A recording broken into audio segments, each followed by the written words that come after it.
Hi, good morning, good evening, or good afternoon. My name is Matthew Porcelli. I am the North American Hub President of the ISRM. And fellow, I am also very honored to be joined by Roberto Manunta. I got my R's. Manunta. I got my fellow Paisan here. He's actually based out currently in Dubai. Um, Roberto and I are both fellows with the ISRM. We're actually on our Volume 4, Resurrecting the Fellow to Fellow podcast. We had this podcast a little earlier, a year or so ago, and now we are bringing it back just to bring some awareness to the importance of being a fellow with the ISRM. Because, I mean, it's one thing to be a member of the ISRM, but to be a fellow and fellow membership within the ISRM shows a higher understanding of strategic risk and crisis management and your acumen in this field. So, Roberto, great to have you here with us. Would you like to tell us a little bit about yourself? Well, first of all, thank you very much, Matt. I think your initiative of this Fellow to Fellow podcast is a great initiative for the ISRM in general, and of course also to see to showcase a little bit, to start talking to our members, to be able to connect a little bit. I have been in security, intelligence, crisis management related since I was almost since I was born. I'm second generation. It's really from my father. So I've been here now. I'm 53 now. I've been uh, apprenticing with him since I was a kid, and then as an adult for all of my adult lives. So it's over 30 years now of experience teaching, consulting, and developing frameworks, actually. So researching it in every possible area and aspect. So this is me. Currently, I live in Dubai, but I was before based well in the UK where I studied, in Spain, Italy, obviously where I was born, Cyprus, a bit in Germany, Jordan, now Dubai. So I'm a bit of a nomad. Yeah. Well, you definitely are experienced as a man of the ways of the world, and it's and I knew like off the bat, I'm like, wait a minute, you live in Dubai. I'm like, but I think yeah, I kind of figured you were from Italy too. Just like I know my last name in Italian means little pig. I don't know. I found that out, of course. Yeah, very modest for me. I mean, I know I like to eat, but come on. But and Roberto, you said something that I know resonates with me. It's almost like it's in our DNA. You said you were in strategic risks, crisis management, security since you were born. I myself have a similar story that, and I know you and I had spoken offline before about this, is that we consider it more as a calling, not just a profession. And I think too that's what really is something that our industry, especially in strategic risk and crisis management, needs to see more of, or maybe it's already there. I mean, we have a lot of fellows within the ISRM, with that we really, and the purpose of this fellow to fellow too is that we want to really bring a lot of those individuals out to speak out, to talk about, what being a fellow of the ISRM means to them and how they integrate it into their daily operations and so forth. I mean, we all come from a different background. Like me, I am a frontline security manager. I like to use and whatever I've learned from what I have with the ISRM with my frontline security staff to better prepare for any kind of man-made, heaven forbid, or natural disaster, or even serious incidents that come up. We had two back-to-back really bad snowstorms. Mm. So there's a lot of urban resilience that goes into that pre-planning and so forth that I know I've absorbed, but also the network that I have, from meeting somebody like you, Roberto. You and I met on the fellow calls that Dr. David Rubens, who's our executive director, has put together, which is great. I mean, it's invaluable the networking that you have, that you make from being a fellow or even being a member of the ISRM. So, I mean, you personally, though, in your with you what you do in Dubai, like how does being a fellow resonate with you, or even being a member with the ISRM? I mean, how has it helped you in your career? Well, look, as I said, I've been around for a very long time, yeah. And one of the things that you learn from almost from day one is that you cannot do everything alone. You need people around. You need to be able to call on the right expertise at the right time when you need it.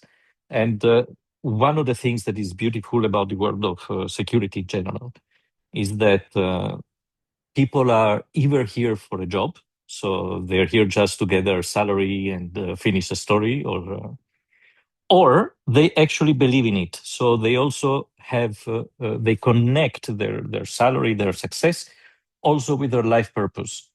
Now, this kind of people is the people that I love to connect with, and ISRM is a fantastic way to do that. I know that any kind of problem I may have or I may face, I am one phone call away, one email away, one WhatsApp away from someone being able to give me that extra light that can help me immediately resolve a particular situation. And this is, for me, is incredibly valuable. It creates in me a level of confidence in knowing that there is a supporting net around me that is fantastic. So I can take on projects without any fear whatsoever of knowing that I can carry it out, and this is amazing. No? Well, what is your experience from this point of view? No, that yeah, I feel very much the same way, Roberto. It's I always keep so in my life in my professional career, I always had a saying. Actually, it wasn't mine. I actually got this from a friend of mine. It's who you know that gets you the job. It's what you know that keeps it. Mm, There's nothing more valuable than networking because you build not only your human interaction and friendship and colleague uh, database, but you also your knowledge database. There are so many mm, things that I have learned to prepare in strict because again, I'll give you an example like security, contract, proprietary, wherever, mm, cyber. In my own case, contract security, we're here for the duration, regardless of what the event is, whether it be a snowstorm, hurricane, once again, heaven forbid, if it was a a man-made disaster. We're that front line. So just to be prepared and to know, like you said, Roberto, I can make a phone call um, to somebody that may have intel that I mm. need, but it's a two-way street. Like we could also Yes. provide it between us. But for me, I found that I took a lot of so I took courses within the ISRM that uh, Dr. David Rubens was offering with the level 4, 5, and 6 programs because Mm, when you don't necessarily have to be a fellow, but I know for me, like I could differentiate the people that are fellows within the organizations have that unsatiable or unquenchable thirst to learn more. mm. We never stop learning. I know you can agree with me on that with the conversation. We I mean, and that actually segues into, what we wanted to really talk about was a really general theme of this fellow to fellow was, security resilience challenges and opportunities because I hate to say it, but we're in business because this world is it's pretty messed up right now. I mean, I don't think it's really, I hate to tell you that. I mean, not to be cynical, but we're in business because people are scared. And I hate to say that. I mean, we don't want people to be scared. We're there to protect people and give them peace of mind. Yes. But, nobody wants to hear the bad news. I mean, people want to go on with their lives and whatnot. For those of you like I'm a father, I'm a husband, and people we have families. We want to make sure that they're protected, or if applicable, our clients or so forth are protected. But being that with these challenges, they're not going away.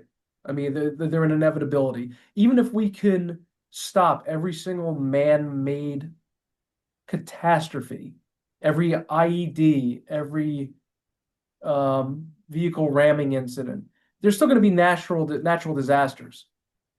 There's Yeah, still, yeah. so I mean, do you feel too? I mean, I'm not trying to be a pessimist. Trust me, I can't stand pessimism.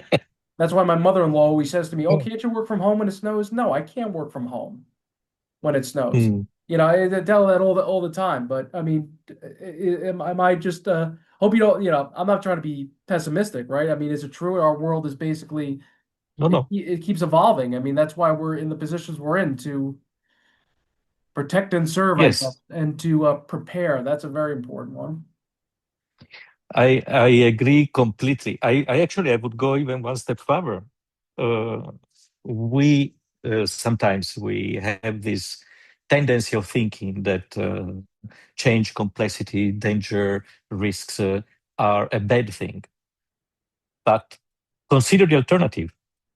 If we were in a world of absolute security, it means that nothing would be moving, that there would be no change, there would be no life.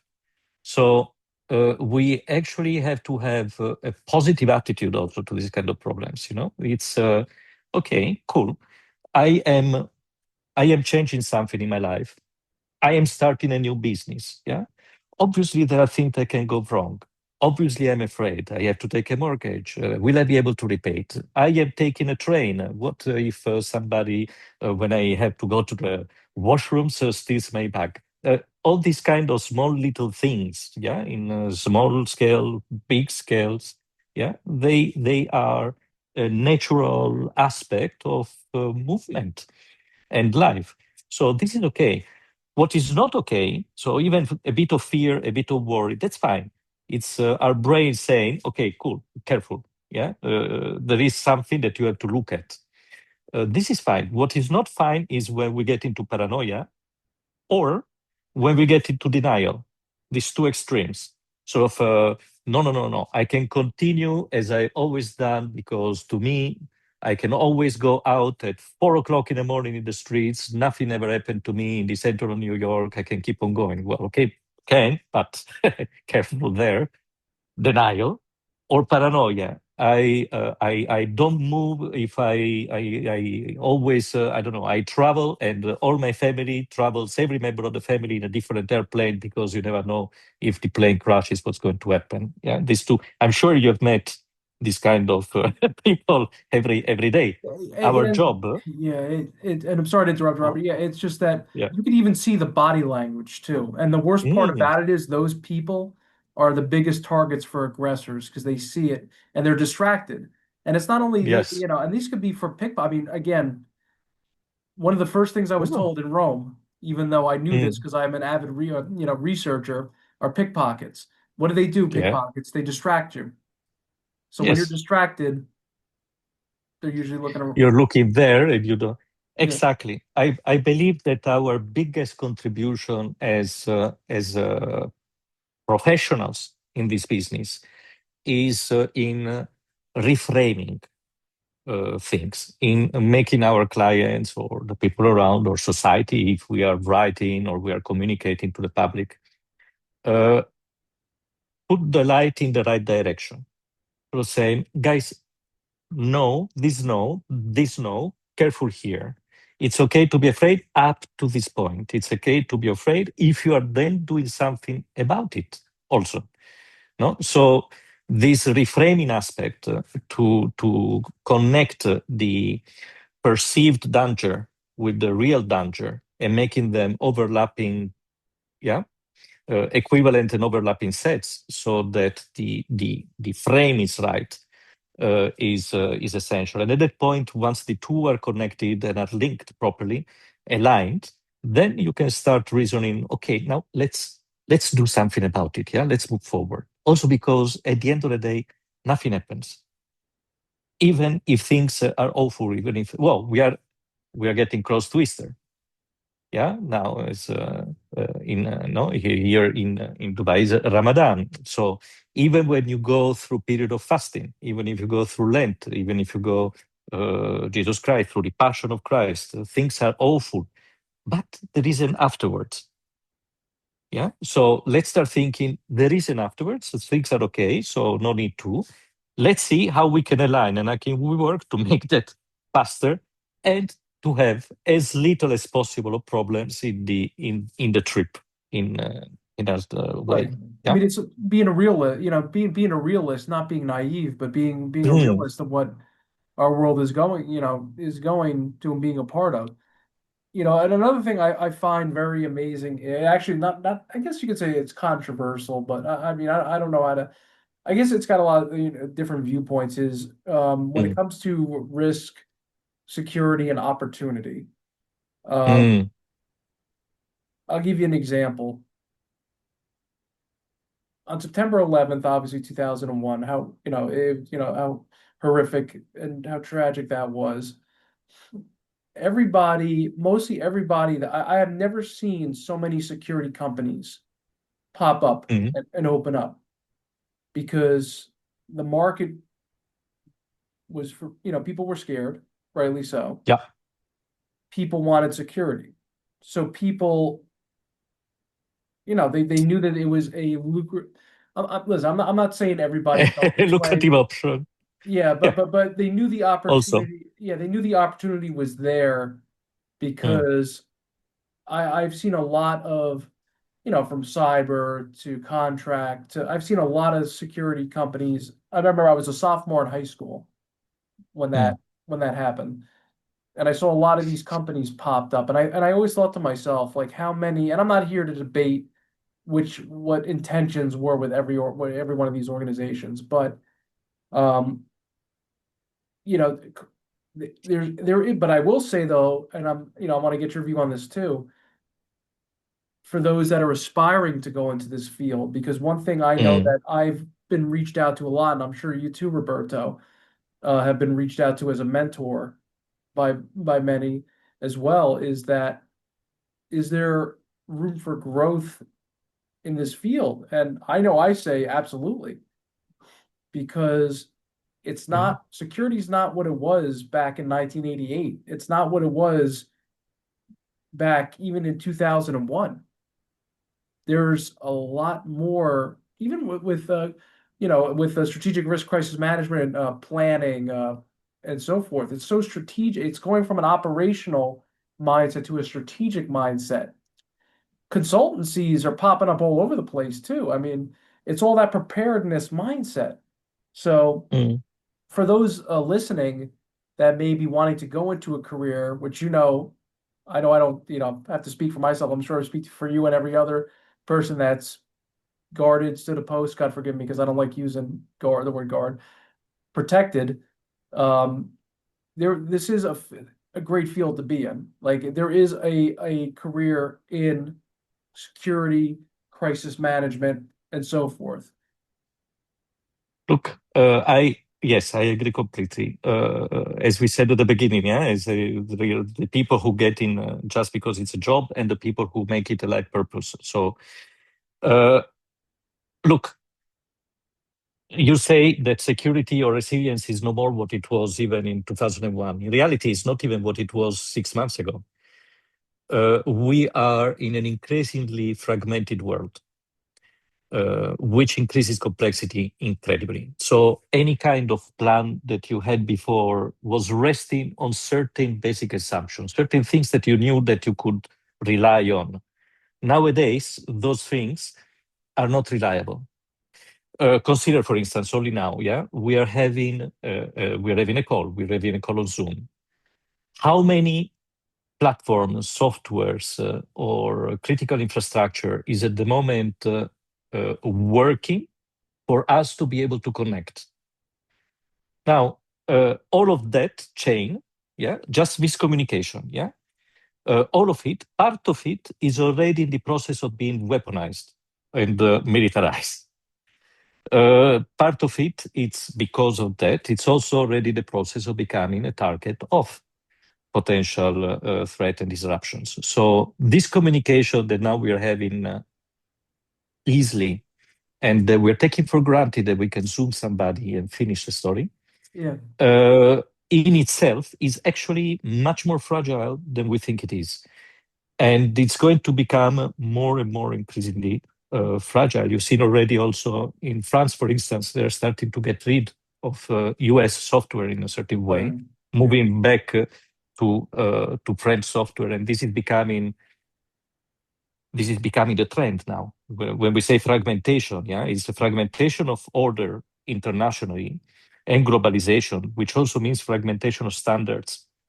So this is going to be a key issue, which means that when thinking about resilience and thinking about a plan for preparedness or for the management of an emergency, we have to start thinking from scratch. We cannot simply take what was working 2 years ago, update it, and now it works. We have to start thinking, no, actually, there are a number of things that we took for granted that may not be for granted at all in the next crisis. And perhaps the ones that are going to fail and create the domino effect are exactly those. Absolutely. For instance, now the availability of AI and robotics, yeah, is reaching a level that has democratized completely irregular warfare. Uh, you remember? Well, I don't know if you know when Colt made the first revolver. Yeah, Yeah. Colt said as a slogan for selling it, "God made man, Colt made them equal." Yeah, because people did Yeah, not have right. to fist fight anymore, so even the weak guy with a revolver could actually defend Yeah. himself. Yeah. Well, now we are in a situation where this concept is at scale. People relatively cheaply can have access to AI and drones and create, as individual, damages that before only very well organized military operations could carry out. So we are getting into a very strange kind of world from that point of view. So very fragmented. The critical infrastructure is not as resistant as we think that it is. We cannot take anything for granted. Now, this, what does it mean? It doesn't mean that we have to be scared of everything and start getting into an apocalyptic scenario and store food in the basement. But it does mean that we need to increase our cognitive ability and effort to look around and being aware of what is going around and and have some more conscious decisions about where we want to go. And this is why I said at the beginning, our job is how to reframe the problem, Mhm. how to help people, communities, societies re-understand their position in a world that is moving very fast right now and exponentially in acceleration. So I look at it in this way. So a lot of thinking will have to come, a lot of preparedness on basic operation skills, and at the same time, a lot of thinking at strategic level, and the two have to be aligned. And it's not something easy. It's fun for a Yeah, no. professional At least it's in not a bo in a certain way. and it's Yeah. not boring. I will say that. No, It is definitely not, no, definitely not, but wise words from a wise no. man, my friend. I will tell you that. You're definitely spot on with that. It's true because you're absolutely right. It's our jobs to. I mean, we're not going to get ahead of this evolving microcosm, but we're going to do our best to keep up with it. And it's almost, I always Yes. tell, it's almost like we're little mini psychologists too. Like we have to Mm, be that voice of reason and be able to show, again, what's going on is going on. We're preparing for it. This is the conversations are going to happen way before, but as it's unfolding, that's where the true testament's going to be, is how, that's where, to me, that's where you could tell the difference between somebody that has been doing this for a long time correctly or somebody that mm. is, again, Look, has maybe just not been doing it right. I used to tell my students, it was 20 years ago, yeah, that a security consultant, uh, the resilience consultant as well, but the security consultant in particular, has to be a mix of three things. He has to be a priest, a lawyer, and a doctor. A priest, because if your client has a security problem, it means your client has done something not quite correct at some point. Something he did that is wrong, and he needs to confess it and get absolution and have a little bit of penitence as well, so that the penitence is monetary. Usually, it's then he Yeah, has to pay for the consulting. But But this aspect is very important. He has to be able to unload and confess. The doctor bit, because, oh, sorry, the lawyer bit, because you have actually to protect the external side of your client. So it's what kind of conflict is in, what kind of problem, what kind of shit. And then we go to all the protection aspects that we discuss. And the doctor aspect is you have to help fix the interior of the client, whether it's change management, culture, psychology, the approach, attitude, the processes, the operations, all of that also has to be fixed, because otherwise it's not going to be resilient to the next attack, or it's going to repeat the Right. same sins that he did at the beginning and have new conflicts. So I you like need it. to fix all three. Yeah, it's I a like the combination, and it's theological themes to it.